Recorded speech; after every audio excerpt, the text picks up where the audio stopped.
Leurs livres font l'événement, vous vous les arrachez, pourtant tous les opposent, ou presque. L'un déteste son époque, l'autre tente de la comprendre. Deux tempéraments, deux signatures de RTL et surtout deux visions de la France. Zemmour Duhamel, jusqu'à 20h, le face-à-face. Bonsoir Éric Zemmour. Bonsoir. Vous êtes l'auteur du Suicide français chez Albin Michel, un livre qui a suscité déjà bien des polémiques, notamment sur Vichy. Oh, bonsoir Alain Duhamel. Bonsoir. Votre histoire personnelle de la 5e République est sortie chez Plomb. Alors vous allez donc débattre ce soir jusqu'à 20h et l'idée ce n'est pas d'être sur l'écume, de vous demander de vous justifier sur chacune des petites polémiques, mais que vous confrontiez vos visions de la France et on va commencer en vous demandant chacun en 30 secondes pile de la définir, votre idée de la France. Qui veut commencer Éric. Éric, allez. Mon idée de la France ou telle qu'elle est aujourd'hui?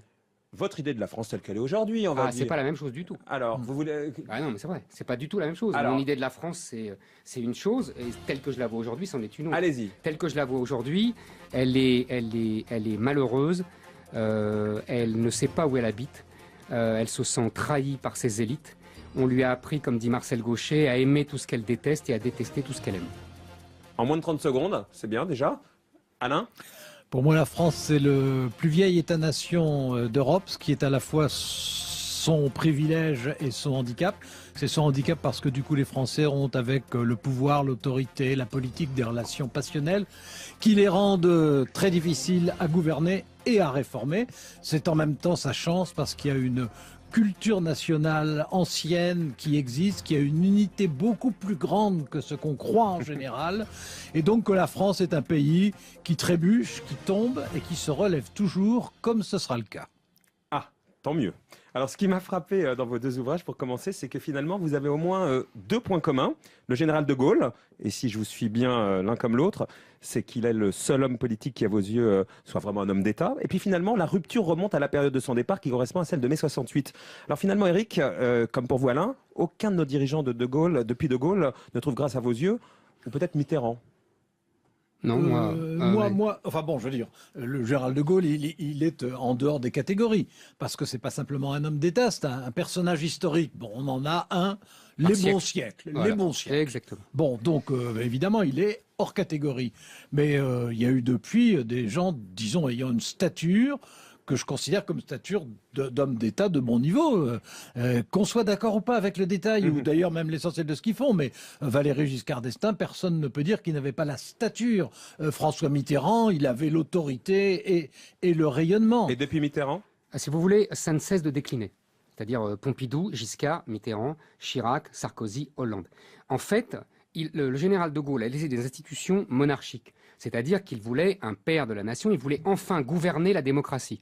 Donc à partir de là, le problème c'est qu'on a une nouvelle génération, à partir de Chirac c'est le basculement, qui ne peut plus incarner la fonction.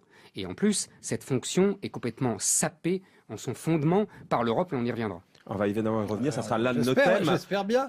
Le départ de Gaulle de mai 68, Éric, si on vous lit, c'est l'origine du mal, le début du déclin de la France. Pour d'autres, c'est plutôt la fin d'un monde sclérosé, la liberté d'expression, la liberté des mœurs. Pour vous, Alain Duhamel, mai 68 a-t-il défait la France, comme dit Éric Zemmour? C'est la fin d'un monde ou la fin du monde? Non, c'est pas la fin du monde c'est jamais déjà. la fin du monde. Et c'est le début de la fin d'une France, mais évidemment pas de la France. Le général de Gaulle, au fond, dans mon esprit, il a incarné la période la plus glorieuse de la Ve République, mais il est mort en 1965 et pas en 1970 comme on le croit. Quand mai 68 est arrivé, il était complètement à côté de la plaque. C'est-à-dire que autant il comprend la France, autant il a du mal avec les Français. D'ailleurs, il était le premier à le reconnaître. Et mai 68, ça n'est pas la France. Ce sont les Français. Et ce jour-là, pendant ces 2 mois-là, il y a eu une véritable... non pas métamorphose, parce que les choses se font sur la longueur, mais cristallisation de transformation, de rupture, de réinvention d'un tas de choses dont je ne soutiens pas du tout qu'elles étaient toutes positives, mais qui ont fait passer en France un vent de changement comme on en a un tous les 2 ou 3 siècles. Moi, je ne suis pas d'accord avec tout le début de la démonstration d'Alain. Je pense que le général de Gaulle meurt en 68 en essayant, si vous voulez, il gagne finalement la bataille politique. Il fait une espèce de voyage à Varennes de Louis XVI, mais qui réussit parce qu'il a l'hélicoptère, et il revient et il gagne. Sauf qu'en reprenant la France à ce moment-là, il meurt. Deuxièmement, Oui, ce mais n'est pas... Je suis assez D'accord avec ça. d'accord. On va voir ce qui oui, s'est oui. passé depuis. Par exemple, la libération des mœurs, la liberté d'expression, les familles. Tout On va à parler fait, au modèle tout à fait, familial qui a tout à explosé. fait. C'est de ça dont on va parler. Tout à fait. Mais si vous voulez, à partir de là, c'est pas qu'il n'a pas compris les Français, parce que les Français l'ont soutenu. Il n'a pas compris la bourgeoisie, la jeunesse bourgeoise qui s'est révoltée contre lui et qui s'est révoltée en vérité contre la France. On le verra après. Alors là, justement, on va voir après. Ce qui a suivi, c'est notamment donc le modèle familial qui a changé, qui a explosé, la cellule familiale qui a éclaté, moins de mariages, plus de divorces, des familles monoparentales, recomposées, même homoparentales aujourd'hui, une féminisation de la société évidemment. Ce modèle traditionnel, il vous manque manifestement, Éric Zemmour. Non, c'est pas qu'il manque à tout le monde. Pas forcément, non. Est-ce qu'il vous beaucoup manque, de vous, Alain Duhamel? Bon, moi, je ne vais pas faire semblant d'être ce que je ne suis pas, donc le modèle traditionnel ne me posait aucun problème. C'est pas totalement la question. Non, mais c'est le début de ma réponse. En revanche, les évolutions qui ont eu lieu, mais qui, à mes yeux, touchent, et c'est d'ailleurs ce qui les rend fascinantes et tellement difficiles à analyser, elles touchent toutes les formes d'autorité existant en France. Ça touche la famille, ça touche l'information, ça touche l'entreprise, ça touche l'Église catholique, ça bouleverse tout. Mais... Et ma thèse, alors, qui est une thèse, donc elle est par nature contestable, absolument, voire partiale, ma thèse, c'est que le général de Gaulle, qui était le plus grand homme, mais le général de Gaulle, en 1968, s'est planté autant que Jacques Chirac en 2002. C'est-à-dire que, ayant gagné, comme Jacques Chirac en 2002, des élections législatives et présidentielle dans l'autre cas, mais de façon totalement massive, ayant la possibilité de tirer les leçons de l'événement, au lieu de les tirer, il s'est trompé de diagnostic et il s'est trompé de thérapeutique. On va revenir à la question, mais en quoi ça vous manque, ce modèle traditionnel, Éric Zemmour? C'est pas que ça me manque, c'est que le modèle traditionnel est le modèle. Aujourd'hui, on se paye de mots. On appelle famille ce qui ne sont pas des familles. À partir du moment où on a détruit la famille patriarcale, la famille est morte. Il faut regarder en face les choses. J'étais très content de commencer ce livre en 70 parce qu'il y avait deux événements qui sont pour moi concomitants. La mort du général de Gaulle et la loi du 4 juin 1970 qui détruit la puissance paternelle. À partir de ce moment où il n'y a plus de père, il n'y a plus de famille. Il n'y a plus que des mères avec des enfants rois avec des mères qui sont donc les régentes. Ça s'appelle pas une famille, ça. Ça s'appelle revenir à l'origine des temps, quand il y a des milliers d'années, quand les hommes ne savaient même pas qu'ils étaient les procréateurs. Bon, alors moi, évidemment, je ne vois pas les choses de la même manière.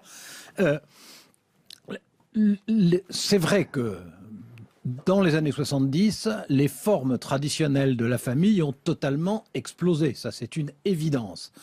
Je pense qu'il faut relier ça à ce qui s'est passé, non pas simplement en France, mais qui s'est passé simultanément dans la plupart des pays comparables, et ça n'est pas un hasard. On en revient à la remise en cause des formes d'autorité, et aussi parce que c'est l'autre aspect de la même chose, de l'explosion des individualismes. L'individualisme a pris une dimension essentielle, plus importante que celle de l'autorité. Et je pense qu'au fond, s'il fallait résumer la période des années 70 pour regarder où nous en sommes aujourd'hui, je pense qu'après, pendant des siècles, avoir vécu sous le règne de l'autorité s'imposant à l'individualisme, depuis les années 70, c'est l'individualisme qui s'impose aux autorités. Et depuis Éric Zemmour, il y a eu l'IVG, l'avortement, et ça a libéré la femme.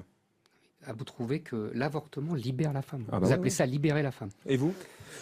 Oh, c'est mieux de se faire charcuter. Mais je suis tout à fait d'accord. Je suis tout à fait d'accord. Moi, c'est un compromis, c'est une cote mal taillée. Moi, je comprends très bien Simone Veil. Avant? Non, je préfère pas avant, mais depuis, ça me rend pas fou de joie, si vous voulez, que les femmes. Ah si, vous dites libérer la femme. C'est pas libérer la femme, non, ça, c'est un compromis. Lui donner la possibilité du choix. On compose, oui, mais est-ce qu'un choix? Moi, vous savez, j'ai détesté le slogan 68 arts et féministe. Mon corps m'appartient. Ça voulait dire mon enfant m'appartient. Je me souviens très bien, vous savez, j'ai aimé la politique quand j'étais petit. Mais ça m'intéresse, vous avez quel âge? J'avais 14 ans. D'accord. Et c'est un slogan qui est absolument scandaleux parce que ça veut dire leur enfant leur appartient. Leur enfant leur appartient absolument pas. La vie de leur enfant ne leur appartient pas. Donc si vous voulez, moi je regrette pas avant. mais je trouve pas ça qu'il y ait 200 000 avortements par an. Je trouve pas ça. Je vais pas sauter de joie. Je vais pas saber le champagne, vous voyez. Bon, voilà. Un mot, Alain, parce qu'on va parler de l'immigration après. D'accord, oui, bon, alors dans mon esprit, c'est aux femmes de choisir. Et le fait qu'elle n'ait pas pu avant choisir, et quelquefois même en prenant des risques terribles, n'était pas une bonne chose. Le fait qu'elle puisse choisir est à, Alain, mes yeux, un progrès. Vous savez très bien. Attendez. Est à mes yeux un progrès, même si je considère qu'un avortement, c'est forcément d'une certaine manière toujours un échec en même temps. Et vous savez très bien en même temps qu'il faut remettre ça dans un contexte historique. La France, qui était la plus basse démographie, la plus basse démographie de l'Europe depuis le 19e siècle, et qu'elle était obsédée par les naissances, et que tout ça explique, c'est pas simplement ils n'étaient pas méchants et ils détestaient pas les femmes. Simplement, ils avaient la hantise de la démographie allemande, c'est tout. Je vous réponds d'un mot. C'est absolument vrai que la France a eu au 19e siècle la plus mauvaise démographie d'Europe, mais je vous signale que depuis qu'il y a l'avortement, il se trouve que simultanément, la France a en Europe la meilleure démographie. Alors, c'est très bien. Non, parce que je vous ai entendu dire qu'on allait parler d'immigration. Oui, mais c'est le lien avec l'immigration. Eh bien, merci de me faire le lien, parce que l'immigration, on en parle dans un instant. Non, c'est Alain qui fait tout. Ce mal qui nous ronge, l'immigration ou une chance pour la France, dans un instant. Triomphe, la France, black, blanc, beurre de Thuram, Barthez, Zidane. 16 ans après, qu'en reste-t-il d'une victoire saluée et fêtée par tout le monde? Éric Zemmour, vous en faites un échec aujourd'hui. Un échec? Non, c'est pas la victoire. Vous écrivez, on est sorti du jeu pour entrer dans la morale en assimilant même cette mise en avant du métissage à de la propagande fasciste 16 ans après. Je pense qu'on a eu, à cette occasion de la victoire de football qui m'a absolument ravi, j'attendais ça depuis 30 ans, et là je peux le dire, on a eu l'occasion d'une magnifique manipulation idéologique par des élites vouées à l'antiracisme multiculturaliste qui ont fait croire que c'était la victoire de la France Black Bomber alors que c'était la victoire de la France tout court. D'abord qu'il y avait toujours eu des enfants d'immigration dans les équipes de foot et que, en l'occurrence, ce n'était absolument pas la victoire du multiculturalisme. Alors moi qui ne connais rien au football, j'étais très content aussi.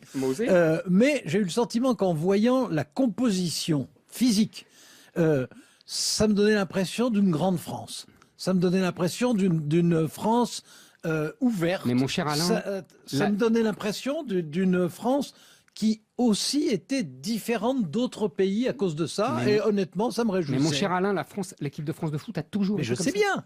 Donc c'est la nouveauté, vous comprenez, c'est pas que ça soit comme ça. La nouveauté, c'est que c'était utilisé. On a bien compris. Mais il faut dire que c'est plus tentant quand on gagne le championnat du monde. Oui, ça c'est vrai.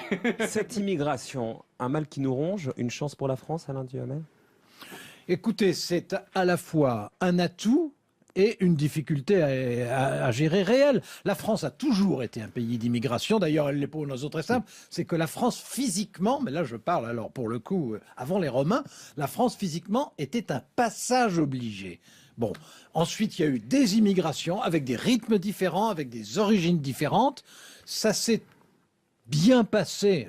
Quand on dit bien passé, c'était de façon très inégalitaire quand même. Mais ça s'est bien passé. Il y a eu un modèle français qui a existé, qui était le modèle de l'assimilation et qui a longtemps fonctionné. Et aujourd'hui, mais qui était un modèle très inégalitaire, il faut aussi l'admettre. Mais enfin, qui fonctionnait bien. Aujourd'hui, le modèle de l'assimilation ne fonctionne plus. Ça, c'est bien clair. Et il ne fonctionne plus. Et moi, j'ai une interprétation, enfin, il y en aurait d'autres, mais une interprétation qui est qu'on n'a jamais fait la réflexion ni l'effort d'imaginer un type d'éducation et d'instruction pour ceux qui arrivaient avec une culture tellement différente. Alors, moi d'abord, la France n'a pas toujours été un pays d'immigration, c'est faux. Non, mais la France est un pays... longtemps. Je vous ai longtemps laissé parler. La France a été... dur. Merci Alain. La France a été un pays de petits paysans qui allaient au chef-lieu de leur canton. C'était le bout du voyage pour 99% de la population. L'immigration, c'était Mazarin et Lully et quelques nièces de Mazarin. Donc il faut arrêter avec cette histoire de la France, pays d'immigration. Aujourd'hui, c'est depuis 1860 qu'on a des immigrés, parce que ce que j'ai dit tout à l'heure, pays de faible démographie, plus industrialisation. Donc on a des Belges, des Italiens, des Espagnols, des Polonais. D'accord, on arrive... Et même des Anglais à ce moment-là. Que des Blancs à ce moment-là. Que des Européens chrétiens blancs, absolument. Et aujourd'hui, quand vous parlez d'immigration, vous parlez islam. Bien, attendez, laissez. Oui, mais j'avance. L'immigration, il y a un basculement avec le regroupement familial. À partir du regroupement familial de 74-75, que je tiens pour la plus grande erreur politique de l'après-guerre. Avant, on a une immigration de travailleurs. Après, on a une immigration de peuplement. Attendez, laissez-moi finir 2 Je vous minutes. laisse finir. L'immigration de peuplement, c'est les femmes et les enfants. Pour moi, la catastrophe commence là. Et en fait, on fait venir des gens qui n'ont pas du tout de culture ni chrétienne ni gréco-romaine, qui sont de culture islamique, pour la plupart évidemment. C'est une énorme majorité, mais pas tout le monde.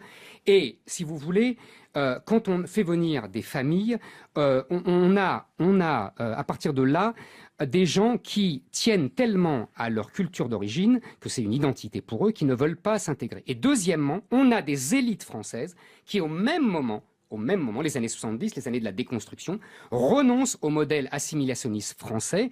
Vous savez, Malika Sorel, qui était membre du Haut Conseil à l'intégration, a écrit des choses très fines sur l'intégration. L'intégration, qu'est-ce que c'est? Elle dit, c'est changer d'arbre généalogique. On passe de l'arbre généalogique d'où on vient et on va à l'arbre généalogique français. Là, on a des gens qui refusent de passer à l'arbre généalogique. Et attendez, et on a des élites qui leur disent qu'ils ont raison. Bon, alors Là, c'est un point central. Oui, bien sûr, et très intéressant et difficile. Je reviens d'un mot, historiquement, l'idée qu'il y aurait une espèce de peuple, d'une homogénéité parfaite dans l'histoire de la France. Du 19e siècle au 19e Oui, siècle, c'est vrai. je suis d'accord, mais Voilà. avant, la France était un territoire avant, et des de millions d'années partage. aussi, Alain. Non, pas des millions d'années, Non, c'est mais, beaucoup plus que ça. sous la Mais Lotaringie, oui. les Alamans, Oui, d'accord. ben oui, ça existait. Alors, et sur c'était ces différent. immigrés qui ne C'était veulent pas différent. s'intégrer Bon. et les élites Alors, qui trouvent qu'ils ont raison. Alors, les élites, d'abord, j'aime pas du tout la généralisation Oui, des élites. bah oui, mais c'est quand même la vérité, Alain, je- excusez-moi. C'est le discours Non, dominant. non. Le discours dominant, Eric, c'est Eric, vous avez raison de ne pas vous Non, assimiler. Eric, il n'y a pas une vérité. Chacun a sa vérité. Moi, je respecte votre vérité, vous respectez la mienne. Et il n'y a pas à dire qu'il y a une vérité. Il y a des Alors, vérités. votre vérité, Alors, Alain. moi, ma vérité, c'est que l'immigration a été une immigration recherchée par la France, qui en la recherchant est organisée par la France, qui en la recherchant a donc pris une responsabilité, que le regroupement familial a effectivement été un grand tournant, mais que ce regroupement familial correspondait aussi à un besoin d'humanité, parce que faire venir des gens, s'ils restaient, s'ils retournaient, c'était autre chose. Mais il est évident que ça a été un grand tournant. Et je répète ce que je disais, parce que moi, c'est ma conviction, à tort ou à raison, c'est que l'effort qui n'a pas été fait à ce moment-là C'est et qu'on impossible. paie depuis, et qu'on n'a pas cherché à comprendre comment il fallait trouver, pour réussir l'intégration, des formes d'instruction, d'éducation, de scolarisation, de socialisation, qui évidemment aurait été un effort spécifique et qu'on n'a Mais si. évidemment pas fait. Alain, ce n'est pas de l'humanitaire, c'est de l'humanitarisme. Je ne C'est-à-dire suis pas c'est- spécialement humanitaire. Si, c'est-à-dire que non. c'est-à-dire que c'était une folie sous couvert d'humanitarisme. C'est ça que je Un veux mot dire. quand même, Éric Zemmour, pour dissiper tout malentendu. Islam, ça rime avec islamiste. Je vais vous répondre, c'est très simple. Tous les musulmans ne sont pas islamistes, mais tous les islamistes sont musulmans. C'est-à-dire qu'il y a dans le Coran des textes différents, variés. Il y a des textes pacifiques, qui ont pour la plupart été écrits à la Mecque, et il y a des textes très violents qui, pour la plupart, ont été écrits à Un mot Médine, là-dessus, ou l'inverse. Alain. D'ailleurs, Non, excusez-moi, ouais. c'est plutôt l'inverse. Oui, Pardonnez-moi. c'est ce que je pensais. Pardonnez-moi. Euh, Et donc les islamistes se servent des textes violents et les autres se servent des textes je pacifiques. pense que dans les thèses d'Éric, mais enfin on n'est pas là pour discuter seulement ces thèses, Non, bien sûr que mais dans les thèses d'Éric, je pense qu'il y a un côté terriblement franco-français, ce qui est un paradoxe à propos de l'immigration, dans la mesure où des phénomènes d'immigration dans des grands pays industriels, nous ne sommes pas les seuls, qu'il y a des techniques différentes qui sont utilisées, avec des conflits potentiels de religion qui existent dans 10 grands pays et Une- que Vous allez rester sur votre et- frustration, dans- Eric. dans Une phrase. 10 dans 10 grands pays et que d'autres ont Alain, fait. tous les Attendez, modèles ont attendez. échoué. Et que Tous les d'autres- modèles, et que- l'anglais, le français, l'allemand, le suédois, Ah, pas le tous les canadien, modèles ont par échoué. exemple. Comment Pas le canadien, par Pas le exemple. canadien, mais ils en Bah font. non. Ah bah oui, pas le C'est pas canadien. vrai. Allez, c'est pas on vrai, rentre Du c'est pas Canada, on arrive en Europe, on y revient. L'Europe, comme disait le général. Le pro contre l'anti dans un instant. Aujourd'hui, bien sûr. Mais d'abord, je pense que dans la mondialisation, on a besoin d'être fort et qu'on n'est pas fort seul. En tout cas, c'est mon point de vue. Ensuite, et alors ça, c'est une thèse que j'ai depuis très longtemps. D'ailleurs, j'avais publié il y a des années un livre là-dessus. Je pense que l'Europe, c'est une chance d'influence exceptionnelle pour la France. Et une de mes grandes satisfactions dans ma carrière d'écrivain, ça a été, après avoir expliqué comment l'Europe pouvait être le levier pour la France, d'avoir reçu une lettre de Maurice Cuve de Murville, qui à l'époque avait été quand même 11 ans le ministre des Affaires étrangères du général de Gaulle, pour me dire, vous avez tout compris, c'est notre chance dans l'avenir, il faut que l'Europe soit le levier de la France. Alors, que ce soit difficile aujourd'hui, j'en suis totalement d'accord pour beaucoup de raisons, mais... On a bien compris, Alain. Non. Mais vous- non, vous pouvez pas avoir compris. Vous pouvez pas avoir compris. Si, on a bien compris que ça doit passer par là pour pouvoir s'en sortir. On ne peut pas s'en sortir seul. À condition que nous sachions, nous, jouer nos cartes en Europe, ce qui n'est pas le cas. Alors, Alain a fait référence à Maurice Couve de Murville, le ministre du général de Gaulle. À l'époque, le général de Gaulle disait, je vais dans le sens d'Alain, l'Europe est le levier d'Archimède de la France. Absolument.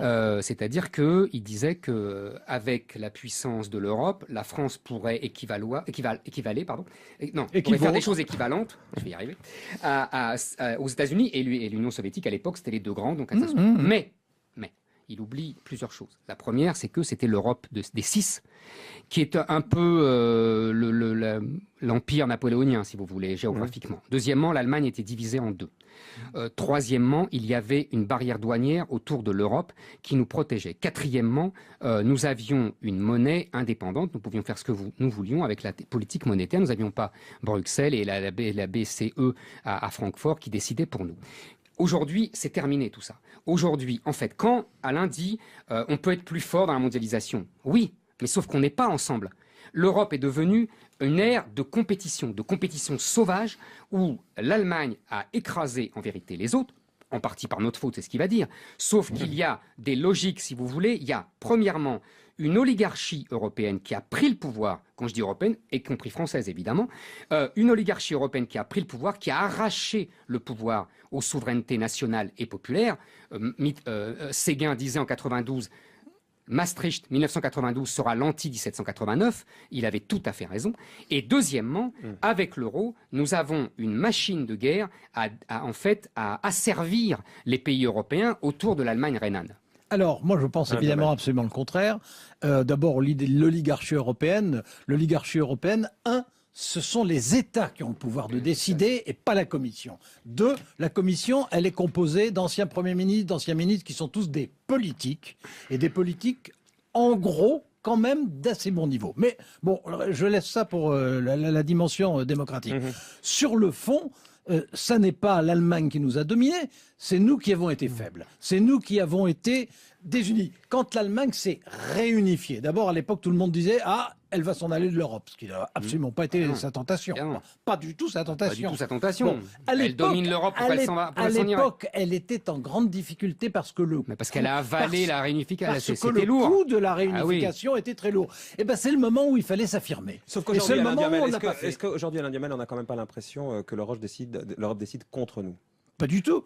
Pas du tout. Quels sont les pays européens, ceux qui sont dans l'Europe? Alors que ça soit que 28 soit pas. Mais non, attendez, je vais pas expliquer. Que 28 soit pas une très bonne idée, etc. Je suis complètement d'accord. Bon, les élargissements bâclés, c'est toujours une très mauvaise chose. Mais aujourd'hui, on a tout à fait les moyens de se faire entendre si on sait en prendre à la fois la volonté et l'autorité, ce qui n'est plus le cas depuis, en tout cas, la fin de Mitterrand. Alain, quand vous dites c'est les politiques qui désignent, c'est un rideau de fumée. Non. Mais si, aujourd'hui, on a une commission qui, depuis 20 ans, depuis Jacques Delors, depuis 30 ans, a établi des normes. C'est le règne du droit. Mais si, c'est pas du tout... La politique, c'est un théâtre d'ombre. Ils s'agitent, ils font semblant de défendre les intérêts nationaux. En vérité, derrière, c'est la BCE, c'est la Commission, ce sont la Cour européenne des droits de l'homme, on oublie toujours la Cour de justice européenne, c'est un vrai gouvernement des juges. Aujourd'hui, on parlait d'immigration tout à l'heure, je lisais des sondages, les Français voudraient la fin du regroupement familial, la suppression des allocations familiales pour les étrangers, la fermeture des frontières aux étrangers. Toutes ces mesures-là seraient interdites par le juge européen. Alors moi, je pense que on habille nos faiblesses par la force des autres. Il y a en Europe des pays qui aujourd'hui se portent bien parce qu'ils ont fait les réformes qu'il fallait au moment... Quel pays se porte bien à part l'Allemagne et encore la croissance s'arrête? Le nord de l'Europe se porte bien. Je vais vous dire quelque chose qui va vous horrifier parce que je sais que vous avez une dent contre les protestants. Je vous ai lu de près. Je vous ai lu de près. Pas du tout, j'ai pas une dent contre les protestants. On en reviendra. On y reviendra non, une pas autre du fois. tout. Pas ici, en tout cas, parce qu'il nous reste 5 secondes. alors. Mais les pays protestants d'Europe se portent bien. Oui. Et les pays qui se portent bien sont les pays qui ont fait des réformes qui vont exactement à l'opposé de ce que vous développez dans votre livre, c'est-à-dire qui ont fait des réformes d'essence libérale. Et ça n'est pas un hasard si les pays qui aujourd'hui ont le plus de croissance, les États-Unis, la Grande-Bretagne d'un côté, et d'autre part le nord de Mais l'Europe vous par avez ailleurs. un culot d'acier, sont- Alain. Mais j'espère Les bien. États-Unis et l'Angleterre ont joué avec leur monnaie. Ils ont dévalué à mort et ils ont déversé des tonnes d'argent. C'est comme ça qu'ils se relèvent. Eh ben- C'est tout ce qui interdit votre Europe et Non, votre. Mais enfin, eh ben, si. pas du tout. Enfin. Pas du tout. La preuve est d'ailleurs que le dollar est en train et la livre sont en train de se Ah bah revaloriser. évidemment, parce que maintenant ils ont la croissance. Attendez, c'est mon tour. Bah non, non, c'est oui. plus votre tour, c'est le C'est- mien. ah bah non. mais vous avez 15 secondes si vous voulez terminer. 15 secondes pour dire que la BCE, on peut discuter la Cour, la Commission, etc.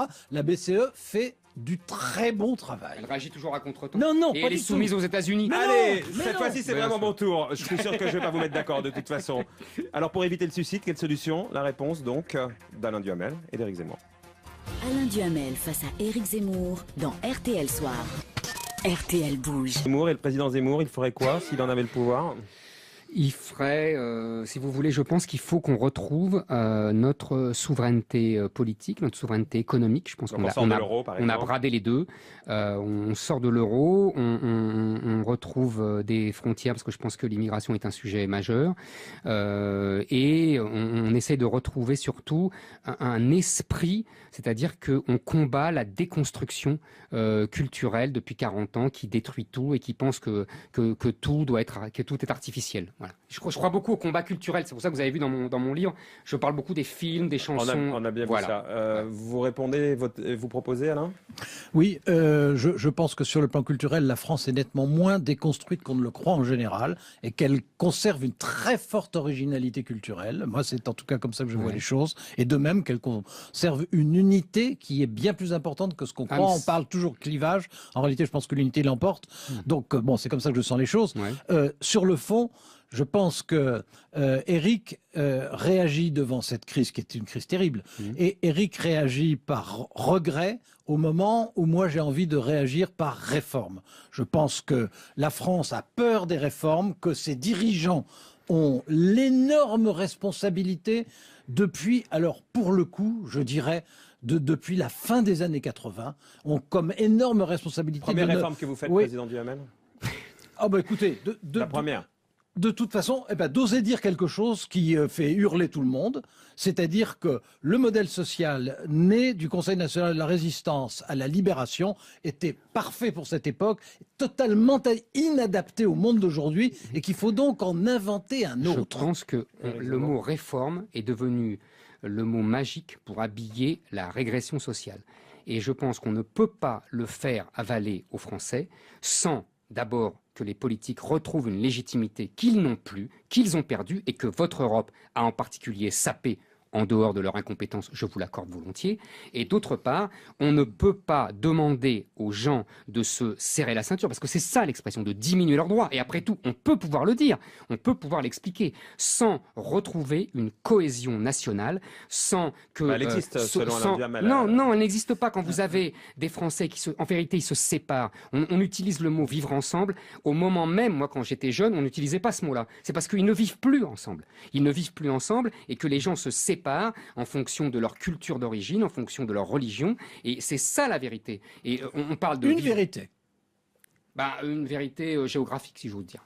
Bon, alors, déjà, sur le dernier point, je renvoie Zemmour à Zemmour, Ouais. c'est-à-dire, je suis tout à fait d'accord avec lui quand il disait qu'en 1914, la quasi-totalité des paysans n'étaient jamais sortis de leur canton. Bon, à cette époque-là aussi, les Français ne se connaissaient pas. Aujourd'hui, ils se connaissent infiniment mieux. Tout s'est nationalisé, tout s'est culturellement nationalisé. Maintenant, quant aux réponses, je pense que ce qui manque, c'est avant tout le courage des politiques. Je pense que depuis la fin des années 90, jamais... Et l'idée selon laquelle, qui était tout à fait explicite chez Éric, l'idée selon laquelle il faut assimiler, identifier réforme et régression sociale, ça n'est absolument pas ce que je pourtant crois. partout en Europe. Mais non, mais pas du tout. Et vous dites en Mais pas 14, du ils ne se tout. connaissaient pas physiquement, mais ils se connaissaient culturellement, ils avaient une âme en commun. Aujourd'hui, c'est fini. Nous Enfin, n'avons plus une âme en commun. Vous savez qu'il y en avait encore une très grande proportion qui ne parlait patois à l'époque. Oui, et alors En 14. Oui, alors Non, mais donc, quand ils sont allés tous à on l'école, parle c'est- patois picard, on ne comprend pas forcément le patois provençal. Non, mais il y avait Voire la une langue unité provençale. culturelle. Vous Mais savez elle bien. existe toujours. Non. Les Non, Français c'est pas sont vrai. très différents C'est des pas autres. vrai. D'ailleurs, nous avons des défauts inimitables par les autres pays. Allez, je termine l'un et l'autre. L'argument qui vous a convaincu chez Éric Zemmour, il y en a eu un, Alain Duhamel. Vraiment, une phrase. Hein. Ah, il y a une chose qui me convainc tout le temps chez lui, c'est sa sincérité patriotique. Merci. Eh ben oui, Ouais, d'accord. mais c'est important. Non, mais c'est pas un argument. C'est. Si, je vous avais demandé ce qui me convainc. Non, je vous ai demandé dis ça. l'argument qui vous a convaincu. Vous avez entendu ce que vous avez bien voulu. Le- Éric Zemmour.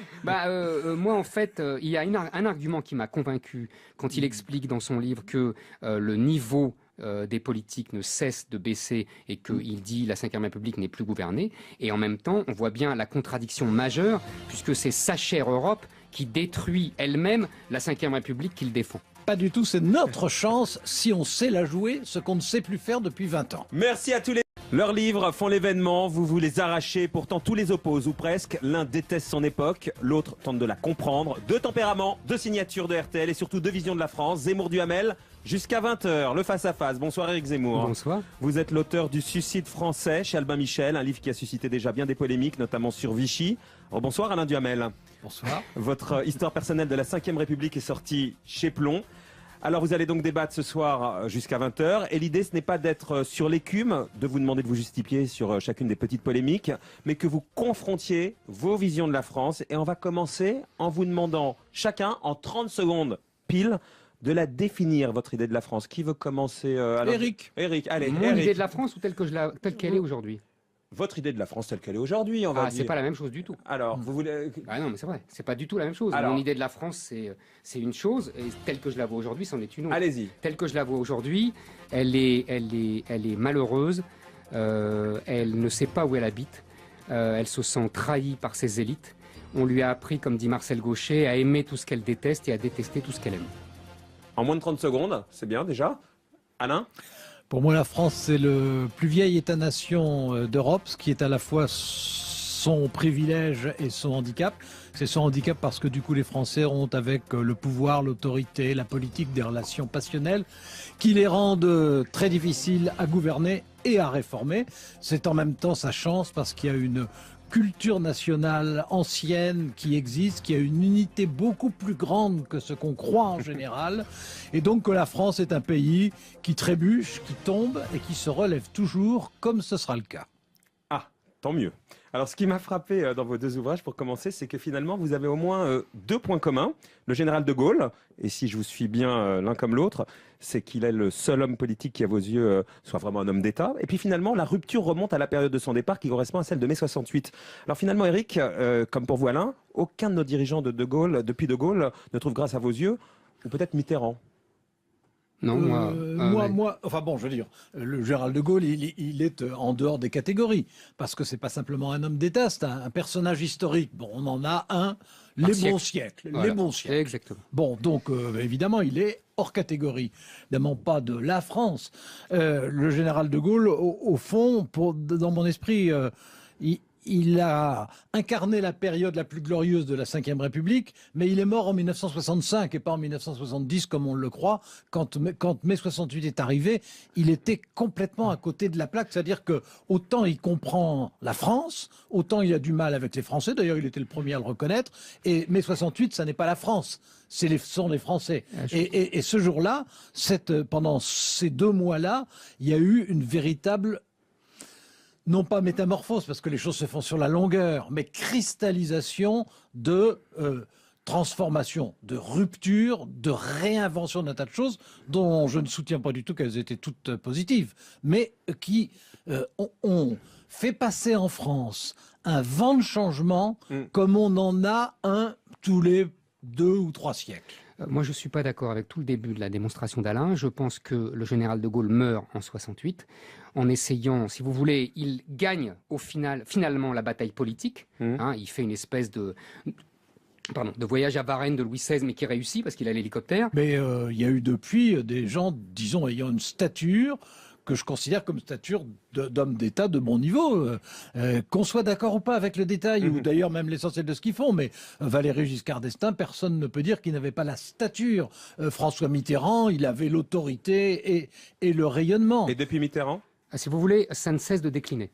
C'est-à-dire Pompidou, Giscard, Mitterrand, Chirac, Sarkozy, Hollande. En fait, le général de Gaulle a laissé des institutions monarchiques. C'est-à-dire qu'il voulait un père de la nation, il voulait enfin gouverner la démocratie. Donc à partir de là, le problème c'est qu'on a une nouvelle génération, à partir de Chirac c'est le basculement, qui ne peut plus incarner la fonction. Et en plus, cette fonction est complètement sapée en son fondement par l'Europe et on y reviendra. On va évidemment y revenir, ça sera l'un de nos thèmes. J'espère bien. Le départ de Gaulle de mai 68, Éric, si on vous lit, c'est l'origine du mal, le début du déclin de la France. Pour d'autres, c'est plutôt la fin d'un monde sclérosé, la liberté d'expression, la liberté des mœurs. Pour vous, Alain Duhamel, mai 68 a-t-il défait la France, comme dit Éric Zemmour? C'est la fin d'un monde ou la fin du monde? Non, ce n'est pas la fin du c'est monde jamais déjà. la fin du monde. Et c'est le début de la fin d'une France, mais évidemment. Et il revient et il gagne. Sauf qu'en reprenant la France à ce moment-là, il meurt. Deuxièmement, ce n'est pas... Je suis assez d'accord avec d'accord. ça. On va voir ce qui oui, s'est oui. passé depuis. Par exemple, la libération des mœurs, la liberté d'expression, les familles. Tout On va à parler fait, au modèle tout à fait, familial qui a tout à explosé. fait. C'est de ça dont on va parler. Tout à fait. Mais si vous voulez, à partir de là, c'est pas qu'il n'a pas compris les Français, parce que les Français l'ont soutenu. Il n'a pas compris la bourgeoisie, la jeunesse bourgeoise qui s'est révoltée contre lui et qui s'est révoltée en vérité contre la France. On le verra après. Alors là, justement, on va voir après. Ce qui a suivi, c'est notamment donc le modèle familial qui a changé, qui a explosé, la cellule familiale qui a éclaté, moins de mariages, plus de divorces, des familles monoparentales, recomposées, même homoparentales aujourd'hui, une féminisation de la société évidemment. Ce modèle traditionnel, il vous manque manifestement, Éric Zemmour? Non, c'est pas qu'il manque à tout le monde. Pas forcément, non. Est-ce qu'il vous manque, vous, Alain Duhamel? Bon, moi, je ne vais pas faire semblant d'être ce que je ne suis pas, donc le modèle traditionnel ne me posait aucun problème. C'est pas totalement la question. Non, mais c'est le début de ma réponse. En revanche, les évolutions qui ont eu lieu, mais qui, à mes yeux, touchent